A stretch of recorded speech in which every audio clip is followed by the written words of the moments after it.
El gato negro, de Edgar Allan Poe. Audiolibro por Diego Torres. Desde la infancia me destaqué por la docilidad y bondad de mi carácter. La ternura que abrigaba mi corazón era tan grande que llegaba a convertirme en objeto de burla para mis compañeros. Me gustaban especialmente los animales, y mis padres me permitían tener una gran variedad. Pasaba a su lado la mayor parte del tiempo, y jamás me sentía más feliz que cuando les daba de comer y los acariciaba. Este rasgo de mi carácter creció conmigo, y cuando llegué a la virilidad, se convirtió en una de mis principales fuentes de placer. Aquellos que alguna vez han experimentado cariño hacia un perro fiel y sagaz no necesitan que me molesten explicar la naturaleza o la intensidad de la retribución que recibía. Hay algo en el generoso y abnegado amor de un animal que llega directamente al corazón de aquel que con frecuencia ha probado la falsa amistad y la frágil fidelidad del hombre. Me casé joven y tuve la alegría de que mi esposa compartiera mis preferencias. Al observar mi gusto por los animales domésticos, no perdí oportunidad de procurarme los más agradables de entre ellos. Teníamos pájaros, peces de colores, un hermoso perro, conejos, un monito y un gato. Este último era un animal de notable tamaño y hermosura, completamente negro y de una sagacidad asombrosa. Al referirse a su inteligencia, mi mujer, que en el fondo era no poco supersticiosa, aludía con frecuencia a la antigua creencia popular de que todos los gatos negros son brujas metamorfoseadas. No quiero decir que lo creyera seriamente, y solo menciono la cosa porque acabo de recordarla. Plutón, tal era el nombre del gato, se había convertido en mi favorito y camarada. Solo yo le daba de comer y él me seguía por todas partes en casa. Me costaba mucho impedir que anduviera tras de mí en la calle. Nuestra amistad duró así varios años, en el curso de los cuales, enrojezco al confesarlo, mi temperamento y mi carácter se alteraron radicalmente por culpa del demonio, intemperancia. Día a día me fui volviendo más melancólico, irritable e indiferente hacia los sentimientos ajenos. Llegué incluso a hablar descomedidamente a mi mujer y terminé por infligirle violencias personales. Mis favoritos, claro está, sintieron igualmente el cambio de mi carácter. No solo los descuidaba, sino que llegué a hacerles daño. Hacia Plutón, sin embargo, conservé suficiente consideración como para abstenerme de maltratarlo, cosa que hacía con los conejos, el mono y hasta el perro cuando, por casualidad o movidos por el afecto, se cruzaban en mi camino. Mi enfermedad, empero, se agravaba, pues ¿qué enfermedad es comparable al alcohol? Y finalmente el mismo Plutón, que ya estaba viejo y por tanto algo enojadizo, empezó a sufrir las consecuencias de mi mal humor. Una noche en que volví a casa completamente embriagado, después de una de mis correrías por la ciudad, me pareció que el gato evitaba mi presencia. Lo alcé en brazos, pero, asustado por mi violencia, me mordió ligeramente en la mano. Al punto se apoderó de mí una furia demoníaca y ya no supe lo que hacía. Fue como si la raíz de mi alma se separara de golpe de mi cuerpo. Una maldad más que diabólica, alimentada por la ginebra, estremeció cada fibra de mi ser. Sacando del bolsillo del chaleco un cortaplumas, lo abrí mientras sujetaba al pobre animal por el pescuezo y, deliberadamente, le hice saltar un ojo. Enrojezco, me abrazo, tiemblo mientras escribo tan condenable atrocidad. Cuando la razón retornó con la mañana, cuando hube disipado en el sueño los vapores de la orgía nocturna, sentí que el horror se mezclaba con el remordimiento ante el crimen cometido. Pero mi sentimiento era débil y ambiguo, no alcanzaba a interesar al alma. Una vez más me hundí en los excesos y muy pronto ahogué en vino los recuerdos de lo sucedido. El gato, entretanto, mejoraba poco a poco. Cierto que la órbita donde faltaba el ojo presentaba un horrible aspecto, pero el animal no parecía sufrir ya. Se paseaba, como de costumbre, por la casa, aunque, como es de imaginar, huía aterrorizado al verme. Me quedaba aún bastante de mi antigua manera de ser para sentirme agraviado por la evidente antipatía de un animal que alguna vez me había querido tanto, pero ese sentimiento no tardó en ceder paso a la irritación, y entonces, para mi caída final e irrevocable, se presentó el espíritu de la perversidad. La filosofía no tiene en cuenta este espíritu, y, sin embargo, tan seguro estoy de que mi alma existe, como de que la perversidad es uno de los impulsos primordiales del corazón humano, una de las facultades primarias indivisibles, uno de esos sentimientos que dirigen el carácter del hombre. ¿Quién no se ha sorprendido a sí mismo 100 veces en momentos en que cometía una acción tonta o malvada por la simple razón de que no debía cometerla? ¿No hay en nosotros una tendencia permanente que enfrenta descaradamente al buen sentido, una tendencia a transgredir lo que constituye la ley por el solo hecho de serlo? Este espíritu de perversidad se presentó, como he dicho, en mi caída final, y el insondable anhelo que tenía mi alma de vejarse a sí misma, de violentar su propia naturaleza, de hacer el mal por el mal mismo, me incitó a continuar y, finalmente, a consumar el suplicio que había infligido a la inocente bestia. Una mañana, obrando a sangre fría, le pasé un lazo por el pescuezo y lo ahorqué en la rama de un árbol. Lo ahorqué mientras las lágrimas manaban de mis ojos y el más amargo remordimiento me apretaba el corazón. Lo ahorqué porque recordaba que me había querido y porque estaba seguro de que no me había dado motivo para matarlo. Lo ahorqué porque sabía que, al hacerlo, cometía un pecado mortal que comprometería mi alma hasta llevarla, si ello fuera posible, más allá del alcance de la infinita misericordia del Dios más misericordioso y más terrible. La noche de aquel mismo día en que cometí tan cruel acción, me despertaron gritos de incendio. Las cortinas de mi cama eran una llama viva y toda la casa estaba ardiendo. Con gran dificultad pudimos escapar de la conflagración mi mujer, un sirviente y yo. Todo quedó destruido. Mis bienes terrenales se perdieron y desde ese momento tuve que resignarme a la desesperanza. No incurriré en la debilidad de establecer una relación de causa y efecto entre el desastre y mi criminal acción, pero estoy detallando una cadena de hechos y no quiero dejar ningún eslabón incompleto. Al día siguiente del incendio acudí a visitar las ruinas. Salvo una, las paredes se habían desplomado. La que quedaba en pie era un tabique divisorio de poco espesor, situado en el centro de la casa y contra el cual se apoyaba antes la cabecera de mi lecho. El enlucido había quedado a salvo de la acción del fuego, cosa que atribuía a su reciente aplicación. Una densa muchedumbre habíase reunido frente a la pared y varias personas parecían examinar parte de la misma con gran atención y detalle. Las palabras extraño, curioso y otras similares excitaron mi curiosidad. Al aproximarme vi que en la blanca superficie, grabada como un bajorrelieve, aparecía la imagen de un gigantesco gato. El contorno tenía una nitidez verdaderamente maravillosa. Había una soga alrededor del pescuezo del animal. Al descubrir esta aparición, ya que no podía considerarla otra cosa, me sentí dominado por el asombro y el terror, pero la reflexión vino luego en mi ayuda. Recordé que había ahorcado al gato en un jardín contiguo a la casa. Al producirse la alarma del incendio, la multitud había invadido inmediatamente el jardín. Alguien debió de cortar la soga y tirar al gato en mi habitación por la ventana abierta.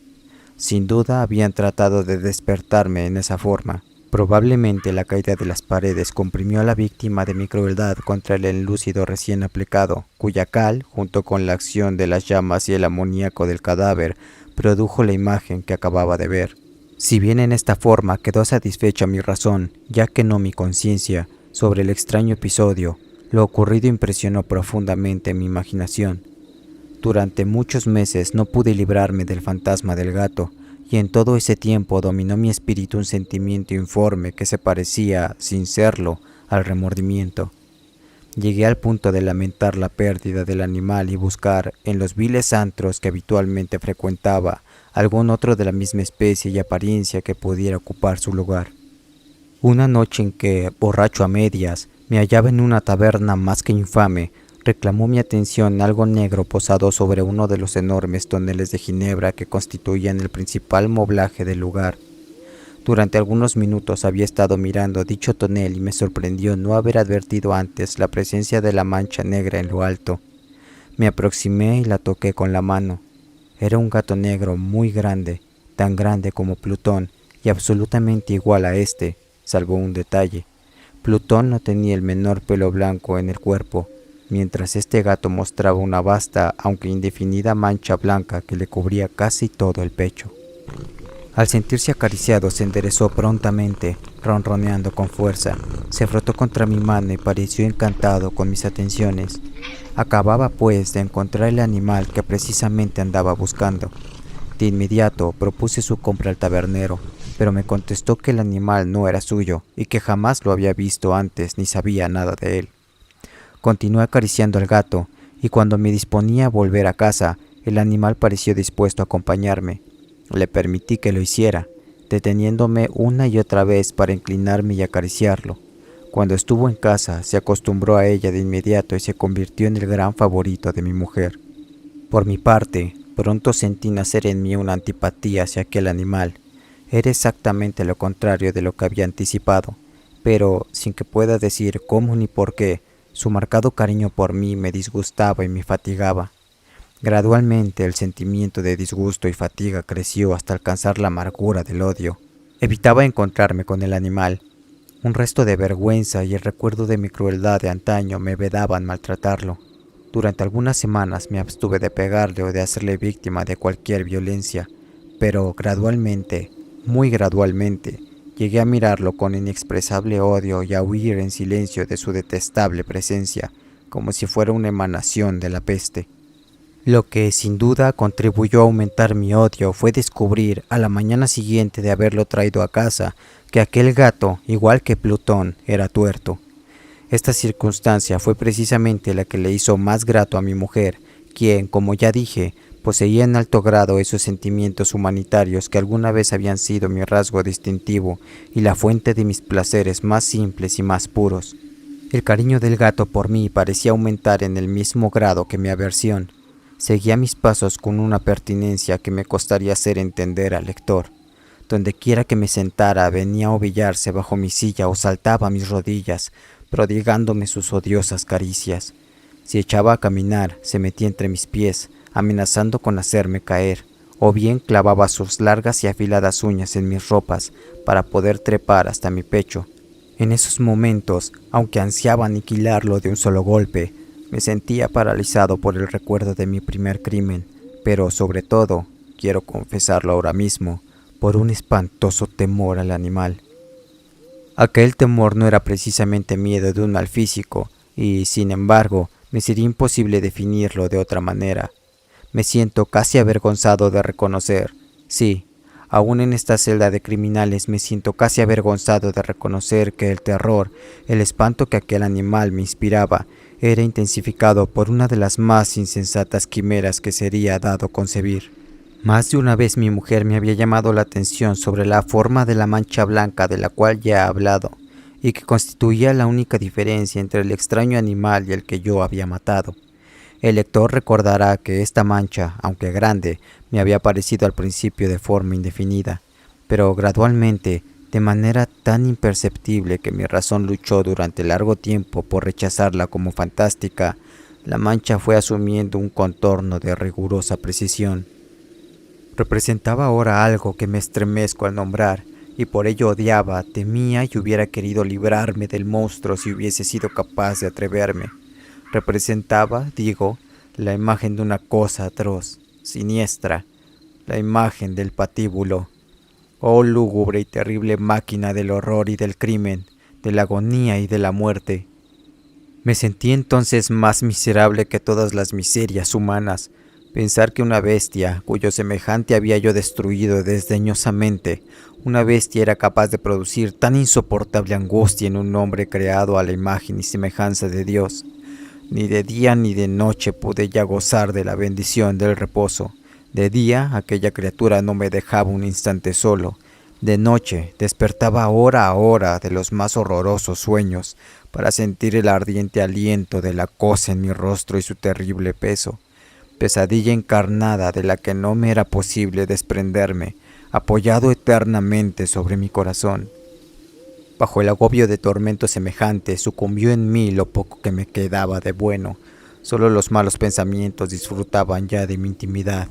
Los más tenebrosos, los más perversos pensamientos. La melancolía habitual de mi humor creció hasta convertirse en aborrecimiento de todo lo que me rodeaba y de la entera humanidad.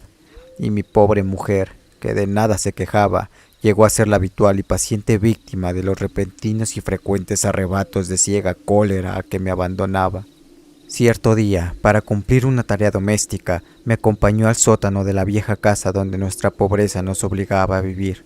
El gato me siguió mientras bajaba la empinada escalera y estuvo a punto de tirarme cabeza abajo, lo cual me exasperó hasta la locura. Alzando un hacha y olvidando en mi rabia los pueriles temores que hasta entonces habían detenido mi mano, descargué un golpe que hubiera matado instantáneamente al animal de haberlo alcanzado, pero la mano de mi mujer detuvo su trayectoria. Entonces, llevado por su intervención a una rabia más que demoníaca, me zafé de su brazo y le hundí el hacha en la cabeza. Sin un solo quejido, cayó muerta a mis pies. Cumplido este espantoso asesinato, me entregué al punto y con toda sangre fría a la tarea de ocultar el cadáver. Sabía que era imposible sacarlo de casa, tanto de día como de noche, sin correr el riesgo de que algún vecino me observara. Diversos proyectos cruzaron mi mente. Por un momento pensé en descuartizar el cuerpo y quemar los pedazos. Luego se me ocurrió cavar una tumba en el piso del sótano.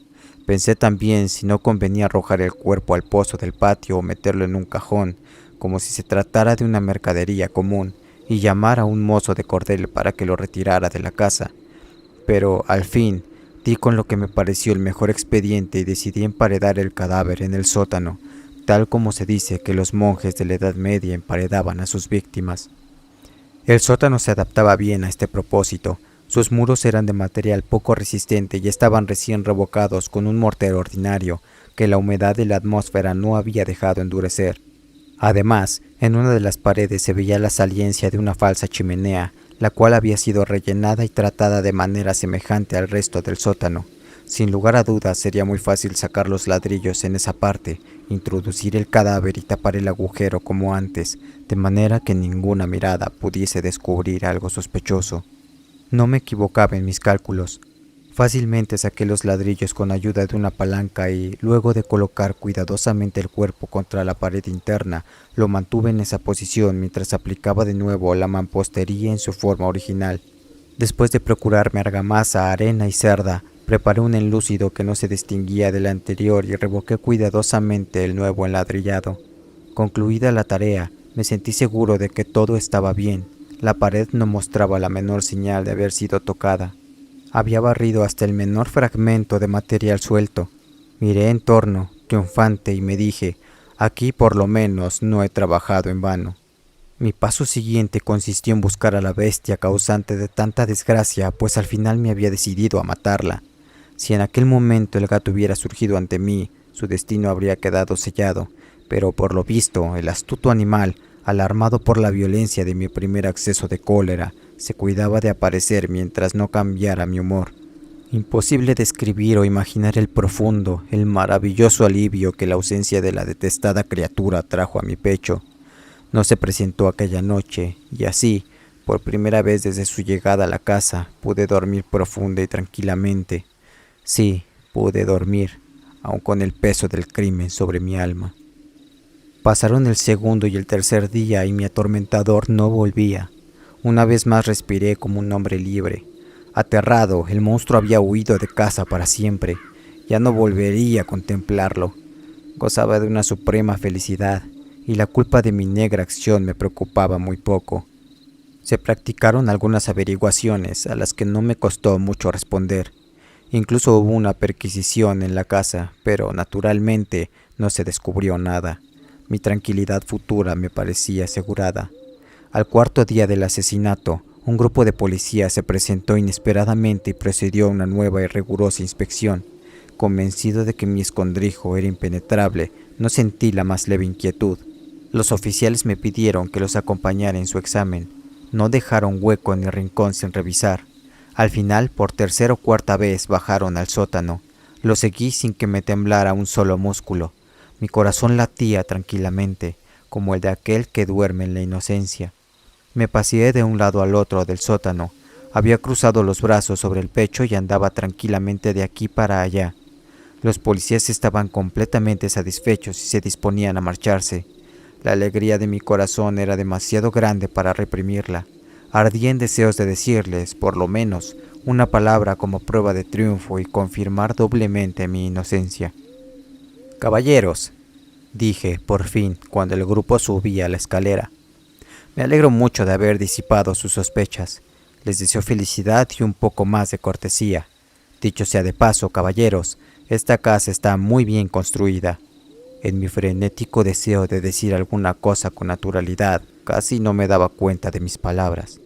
Repito que es una casa de excelente construcción. Estas paredes, ¿ya se marchan ustedes, caballeros? Tienen una gran solidez. Y entonces, arrastrado por mis propias bravatas, golpeé fuertemente con el bastón que llevaba en la mano sobre la pared del enladrillado tras de la cual se hallaba el cadáver de la esposa de mi corazón. Que Dios me proteja y me libre de las garras del archidemonio. Apenas había cesado el eco de mis golpes cuando una voz respondió desde dentro de la tumba. Un quejido, sordo y entrecortado al comienzo, semejante al sollozar de un niño, que luego creció rápidamente hasta convertirse en un largo, agudo y continuo alarido, anormal, como inhumano, un aullido, un clamor de lamentación, mitad de horror, mitad de triunfo, como solo puede haber brotado en el infierno de la garganta de los condenados en su agonía y de los demonios exultantes en la condenación. Hablar de lo que pensé en ese momento sería locura. Presa de vértigo, fui tambaleándome hasta la pared opuesta. Por un instante el grupo de hombres en la escalera quedó paralizado por el terror. Luego, una docena de robustos brazos atacaron la pared, que cayó de una pieza. El cadáver, ya muy corrompido y manchado de sangre coagulada, apareció de pie ante los ojos de los espectadores. Sobre su cabeza, con la roja boca abierta y el único ojo como de fuego, estaba agazapada la horrible bestia cuya astucia me había inducido al asesinato y cuya voz delatadora me entregaba al verdugo. Había emparedado al monstruo en la tumba.